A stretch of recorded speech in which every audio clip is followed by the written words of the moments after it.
I woke up to the sound of tires crunching through my wheat field. That particular sound, the deep, uneven grind of rubber flattening stalks I'd spent months growing, had become all too familiar. Even before my first sip of coffee, I knew exactly what I'd see when I looked out the window. And sure enough, there it was.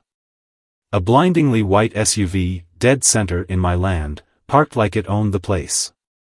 My jaw clenched. Third time this month. I didn't need to check the plates. I already knew who it belonged to. Karen. With a slow, measured breath, I set my coffee down and stepped outside, my boots sinking into the dirt. The golden wheat, broken and flattened beneath her tires, stretched in deep ruts across my field. The sight sent a pulse of frustration through my veins, hot and steady. She had plenty of places to park, just not on my land. But that didn't matter to Karen. No, because Karen came from the HOA neighborhood across the road, where the houses looked like they'd been copied and pasted, and the grass was trimmed to an exact science.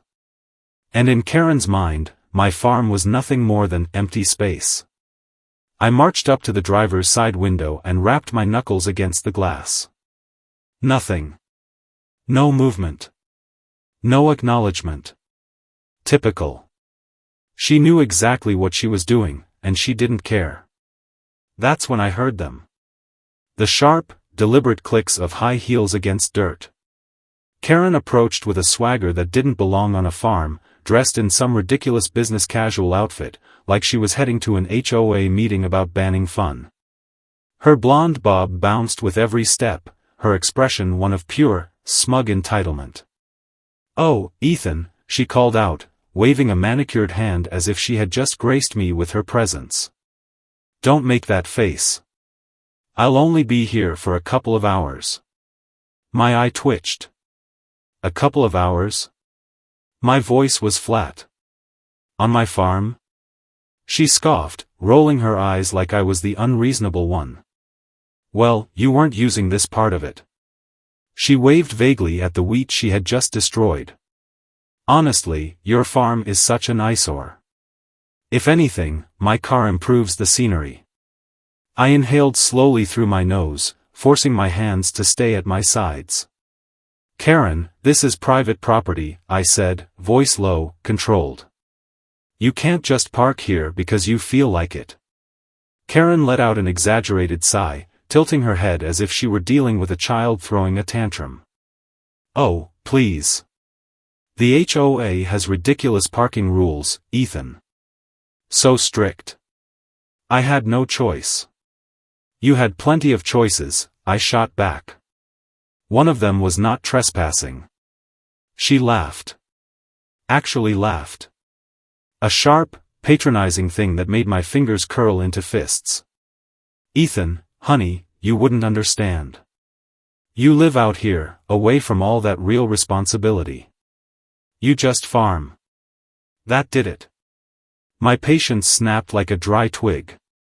I took a step back, my mind made up. "You have 5 minutes to move your car," I said, voice even. "Or you won't like what happens next." Karen smirked. "Oh, come on. What are you going to do? Run over my car with that little tractor of yours?" I didn't answer. I just turned on my heel and walked straight to the tractor.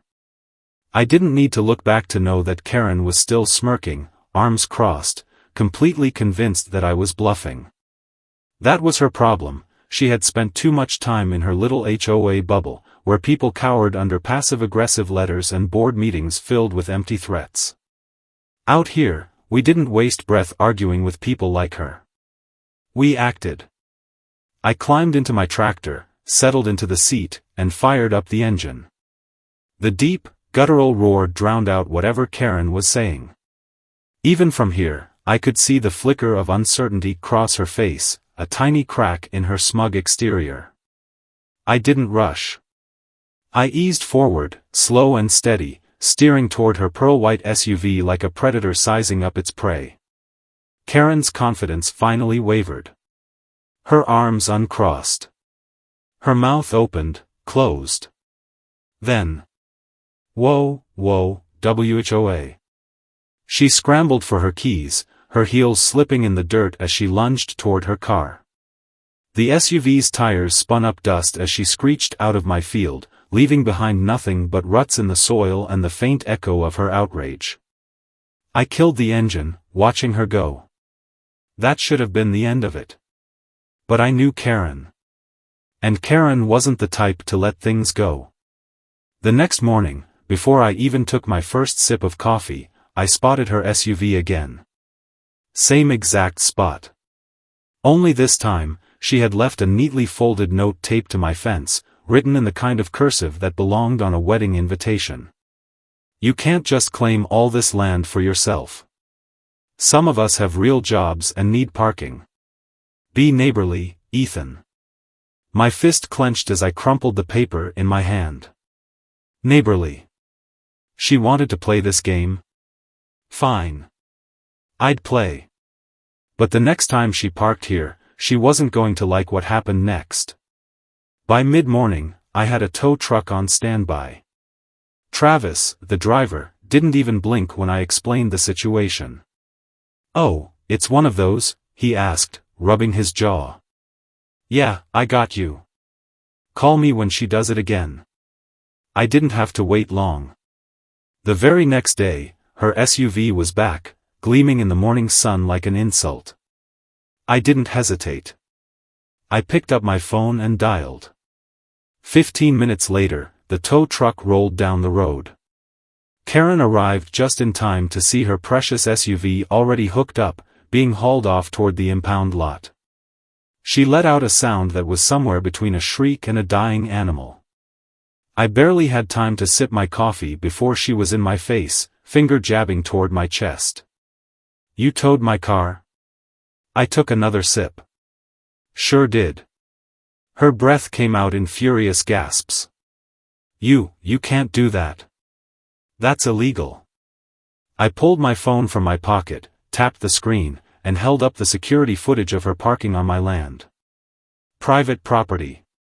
My voice was calm, measured. You were trespassing. I have every right. For a second, she just stared, mouth opening and closing like she was trying to summon an argument from thin air. Then her face twisted in fury, and she grabbed her phone. I'm calling the police. I nodded. Go ahead. She did. 15 minutes later, Sheriff Carter pulled up, stepping out of his squad car like a man who had dealt with this nonsense one too many times.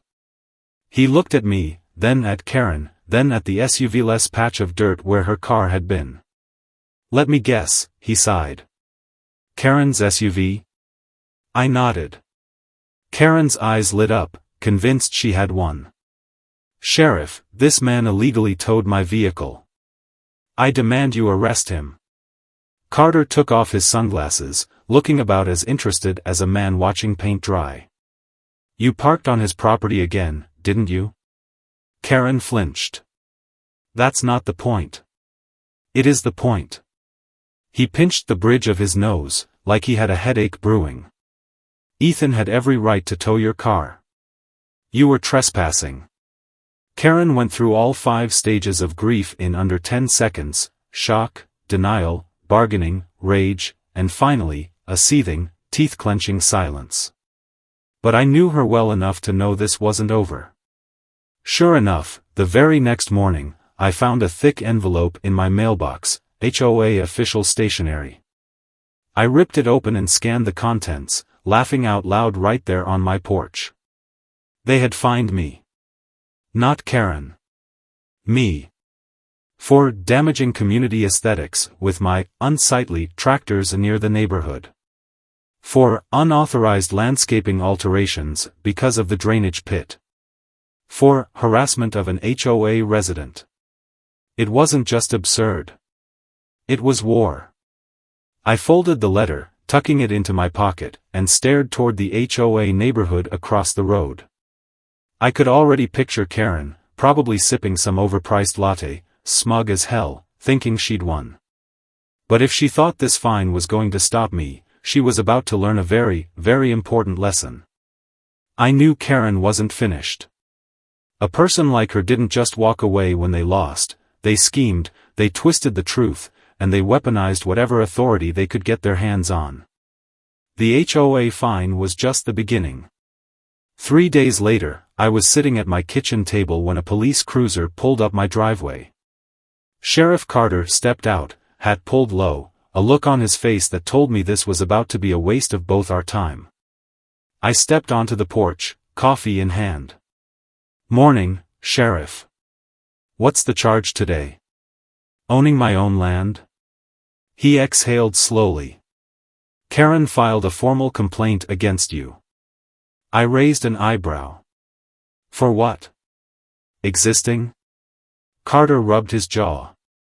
"She's pressing charges for property damage and emotional distress." I blinked. "You're kidding." "I wish I was."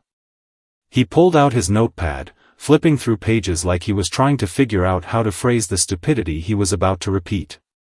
"She claims you caused mental suffering by intimidating her with farming equipment. That your drainage pit," he gave me a tired look, "was an intentional hazard meant to harm her vehicle. And she's even alleging lost income, because she's been unable to fulfill her duties as an HOA board member due to the ongoing harassment." I stared at him.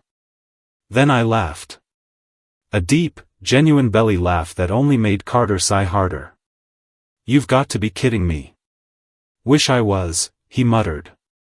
"But she's pushing hard for it. Got a lawyer and everything." "Of course she did." I took a slow sip of my coffee. "So, what now? You cart me off in handcuffs?" Carter gave me a flat look. "I'm obligated to take this to the station for review." I exhaled through my nose. Karen had found a way to turn a parking dispute into a legal circus. 2 hours later, I was in a cramped office at the police station, arms crossed as Karen sat across from me, playing the victim like her life depended on it. Her lawyer, a slick-looking man with too much hair gel, was rambling about damages, psychological trauma, and punitive action. Karen sniffled, dabbing at fake tears as she nodded along. I stayed silent, watching Carter instead. The man looked like he was 5 seconds away from walking out of his own office. Then my lawyer walked in. He didn't waste time. Didn't ask for explanations. Just pulled out a file and slid it across the desk. Karen's lawyer picked it up, started reading, then his face went pale. "Miss Andrews," he said slowly, turning to Karen. "Is this true?" Karen frowned, snatching the document. The second she saw the contents, her expression twisted into something ugly. It was a full financial audit of the HOA's funds. Specifically, records of Karen's personal transactions, spa treatments, home decor, even car repairs, paid for with HOA money. Carter leaned forward, his expression unreadable. "Karen, do you have an explanation for this?" Her mouth opened and closed, but no words came out. "Because if I'm reading this correctly," Carter continued, flipping through the pages, "you've been using HOA funds for personal expenses. And that, Karen, is called embezzlement." The room fell into complete silence. I leaned back in my chair, watching Karen's entire world collapse in real time. She stumbled through some weak excuse, mumbling about misunderstandings and board-approved reimbursements. But her lawyer wasn't looking at her anymore. He was already packing up his briefcase, muttering about how he couldn't ethically continue representing her. Carter exhaled and shut the file. "So, Ethan's free to go?" The lawyer barely spared him a glance. There was never a real case against him. Karen made a strangled noise, her face burning red with fury and humiliation. "Have a nice day, Karen," I said, standing up. She didn't respond. Didn't even look at me. But I knew her well enough to know she wasn't done. Karen had lost the legal battle. But people like her, people who thrived on control, who couldn't handle being outmatched, they always had one last desperate move. I just didn't realize how far she was willing to go. I should have seen it coming. People like Karen never accepted defeat, they just found new ways to make everything worse. Losing in court, being exposed for embezzling HOA funds, and getting humiliated in front of the sheriff? That should have been enough to make her back off. But Karen wasn't built like that. She wasn't just angry. She was vengeful. I didn't realize how far she'd go until I stepped outside one morning and smelled the unmistakable stench of chemicals. It hit me like a slap, sharp, artificial, wrong. The scent of something toxic lingering in the air. My gut twisted as I moved toward my wheat field, my boots crunching through the soil. And then I saw it. Patches of wheat, yellowed, curling, dying. I dropped to one knee, rubbing a handful of stalks between my fingers. The texture was brittle, unnatural. It didn't take a genius to figure out what had happened. Someone had come onto my land in the middle of the night and sprayed weed killer across my crops. I clenched my jaw so hard it hurt. But it didn't stop there. A low, uneasy feeling settled in my stomach as I walked toward my barn. Something felt off. I stepped inside, scanning the space, my pulse ticking up a notch. Then I saw the gas cap on my tractor, hanging open. I cursed under my breath and grabbed a flashlight, shining it into the tank. Grains of sugar. Dozens of them. Karen hadn't just vandalized my crops, she'd sabotaged my tractor, too. And she still wasn't done. As I stormed toward the fence line, I spotted something else out of place. The wooden posts that kept my cattle from wandering. Several of them had been ripped out and tossed aside. A quick glance beyond the fence confirmed it, some of my cows were missing. This wasn't just Karen throwing a tantrum. This was deliberate, calculated destruction. For the first time in this whole mess, my hands shook with anger. But I didn't go storming over to her house. I didn't shout, didn't call her up and demand an explanation. Because I didn't need to. Karen thought she was untouchable. That she could sneak onto my land, destroy my property, and I'd have no proof. She had no idea I'd installed security cameras. I pulled up the footage on my phone, my teeth grinding together as I watched the screen. There she was, dressed in dark clothes, hood pulled up, sneaking through my fields like some kind of cartoon villain. Spraying chemicals. Pouring sugar into my tractor. Ripping out fence posts with manic determination. I took a deep breath, forcing myself to stay calm. Then I picked up my phone and called Sheriff Carter. The next morning, I stood at the edge of my property as a patrol car rolled into Karen's driveway. The door slammed, and Carter stepped out, his face blank with the kind of tired disappointment usually reserved for repeat offenders. Karen opened the door, already scowling. "What now?" Carter didn't answer. He just pulled out his tablet, tapped the screen, and held it up. The footage played in perfect clarity. Karen, caught in the act. I watched from my porch as her entire body went rigid. She stammered something, some weak attempt at an excuse, but Carter wasn't listening. A minute later, the handcuffs clicked around her wrists. For the first time in this whole ridiculous feud, Karen didn't have a single smug thing to say. She was hauled off in the back of the squad car, her perfect HOA life shattered beyond repair. But I wasn't done.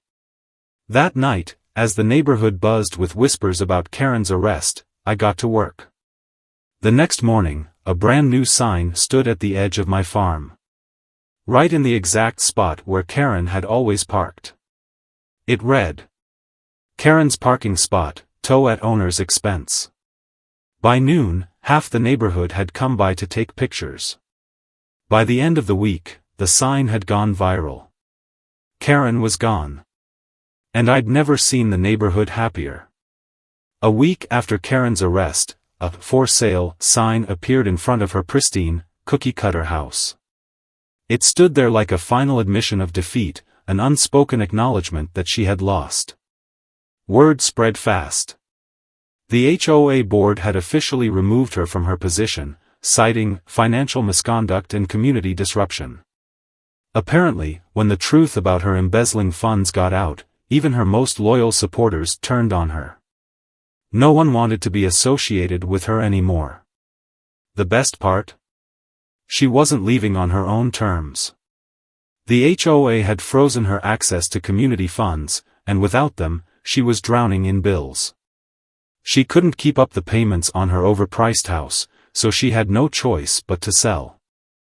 I stood at the edge of my farm, coffee in hand, as the moving trucks pulled up. One by one, they carried out the overpriced furniture, the designer decorations, the expensive home gym she probably never used. It was almost poetic, watching all the things she had hoarded, all the illusions of power she had clung to, being packed up and hauled away.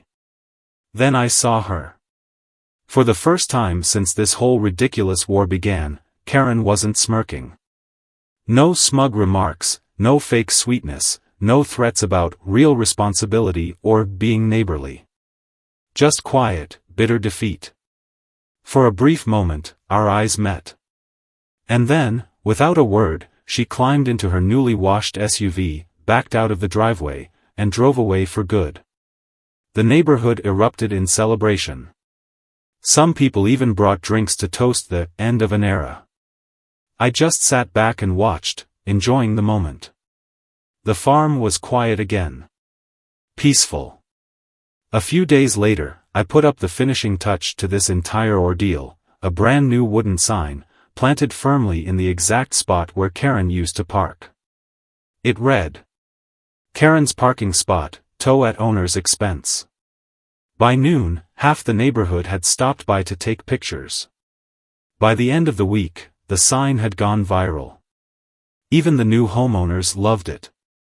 Karen was gone. And for the first time in a long time, my land was truly mine again. But this whole mess raised a bigger question: how many people out there are still stuck dealing with their own version of Karen? Have you ever felt powerless against HOA, or Karen, rules? Share your experiences below. Let's see who had it worse.